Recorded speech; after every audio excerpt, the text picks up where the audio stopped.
So, I want to talk to you guys about a friend that I've had for a while. In fact, a lot of you probably know him and love him. He's Italian.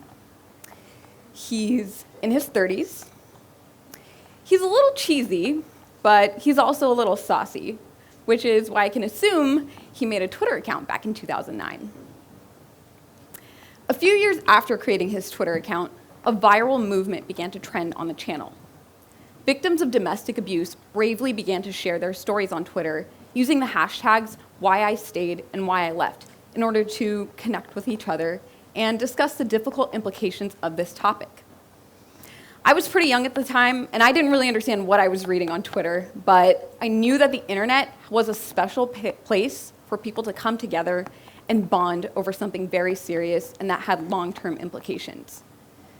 My friend, who may or may not have been reading these same tweets and threads, and may or may not have read through them, decided to tweet this.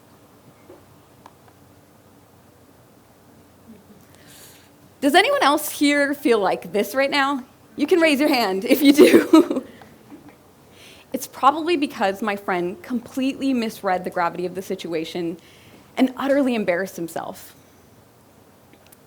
Well, I hate to admit it, but as a marketer now that works with hundreds of brands like this every day, I cringe like this almost every day. And as people who use social media casually, or even just go on the internet, you probably cringe like this too. Interestingly, there is some science behind why we feel like Michael Scott. You see, there's something innately within us as humans that recognizes the formation of social norms. And so when we see these norms being broken by a person or an entity, we become vicariously embarrassed. In fact, the University of Michigan actually did a study to better understand human reactions to these social missteps. What they found in this study was that a few key areas of the brain get triggered. These areas are called the somatosensory cortex and the dorsal posterior insula. It's a mouthful for someone who doesn't know anything about the brain. But when these areas are triggered, we get a physical reaction. Our shoulders begin to tense up. We get a chill down our spine. And overall, our body language becomes a lot more defensive. We're vicariously embarrassed. It's almost as if our brains are processing the breaking of social norms as it would the hurt and pains of breaking of our own bones. So, it's all to say that we're at a time now where cringe is nothing new. It's just a viral sensation on the internet. In fact, searches for the word cringe on Google are at an all-time high. And channels, which you probably go on every day, like Reddit cringe, where people share all sorts of cringy things, are more active than ever before. And it's because of this simple fact. Brands who present themselves online are acting selfishly. They monopolize on every possible conversation. They make everything about themselves. And they do it all in service of the bottom line. So gross. But couldn't we also say that humans are selfish too? Think about it.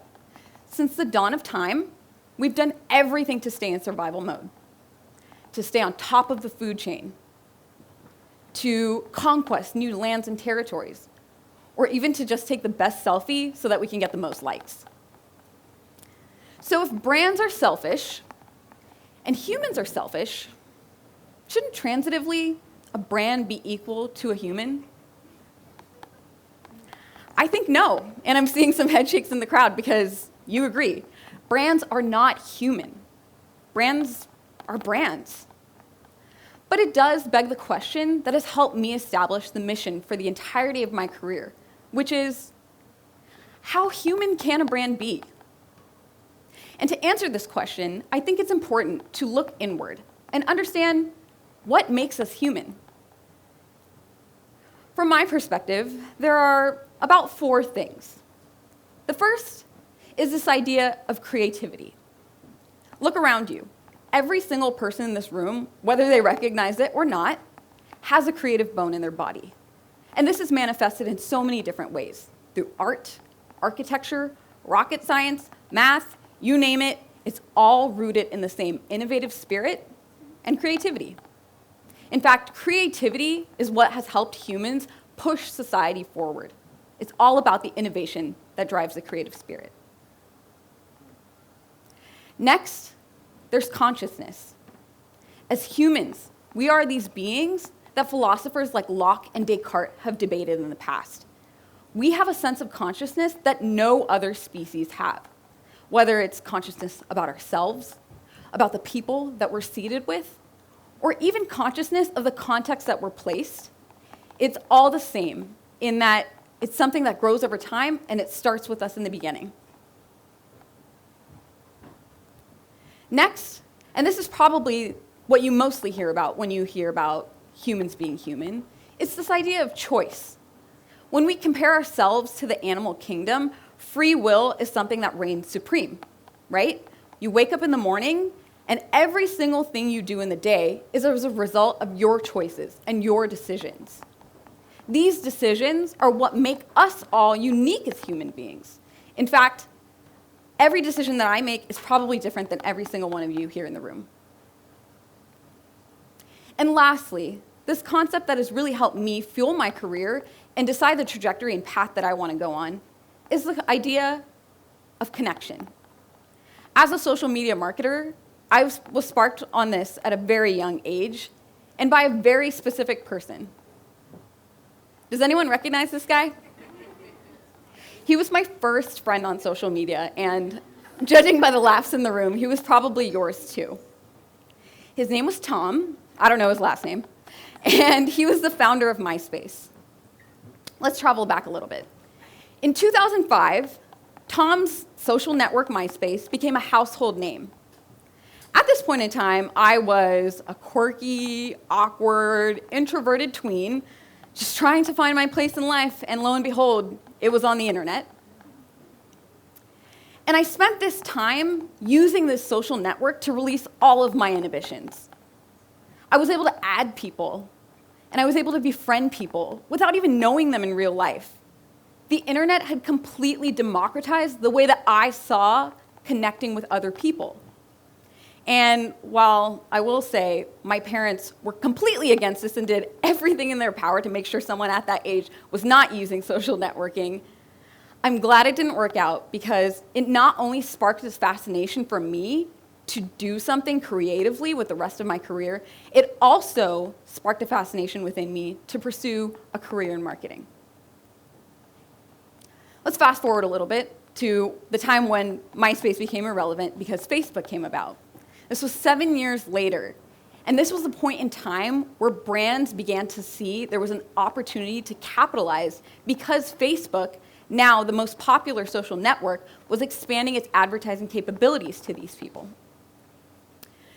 On my side, I was in school. I chose a career in public relations and marketing, and I was just trying to figure out how to make this a real career path because all of it was so new. So the most natural thing to do at that point in time was start a blog. Why not, right?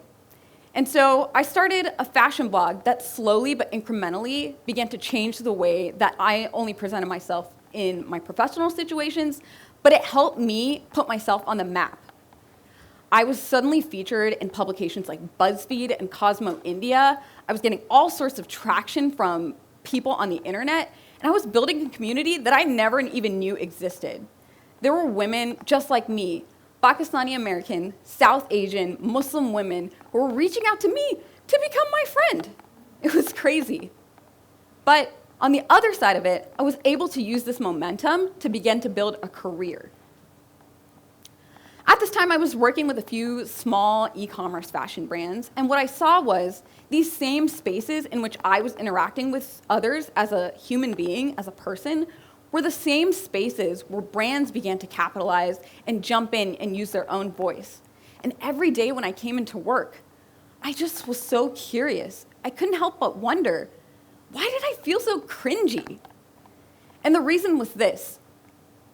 I was there to push my own agenda as someone working for a brand. And on the other side of it, I started to see this duality of being a person on the internet with a strong personal brand and working for a company who obviously wants to make some money. And this duality has permeated all the way up until now and probably for the rest of my career. But the difference is now I'm using it to my advantage. Now we are in almost 2020. It's crazy. But this duality still lives in my life today. In fact, I'm working with Fortune 500 brands who are asking me all sorts of questions that I'm just, going through the motions trying to figure out. And it's all to make sure that there is authenticity in every single piece of marketing communications work that I help brands push out today. And it begs the question, again, how human can a brand be?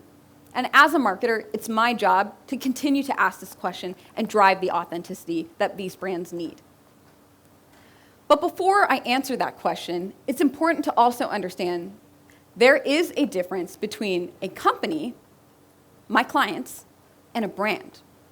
You see, a company has all sorts of fun goals and objectives that they're trying to hit, whether it be sales, foot traffic, visitation rates, mobile app downloads, you name it, they'll ask for it. They knowingly come to me with these goals in mind. But my job is to make sure that I'm remembering things that make us human, the creativity, the consciousness, the choice, and the connection, so that each piece of communication that is pushed out makes you feel like it's worth reading and it's worth looking at. You see, a company is just a company, but a company with a soul is a brand. And so I think if you look at the world today, you've got companies like Nestle, Amazon, Facebook, Outdoor Voices, and each one of those companies is using these 4 elements in very different ways to make sure that their soul, their brand, is on the map.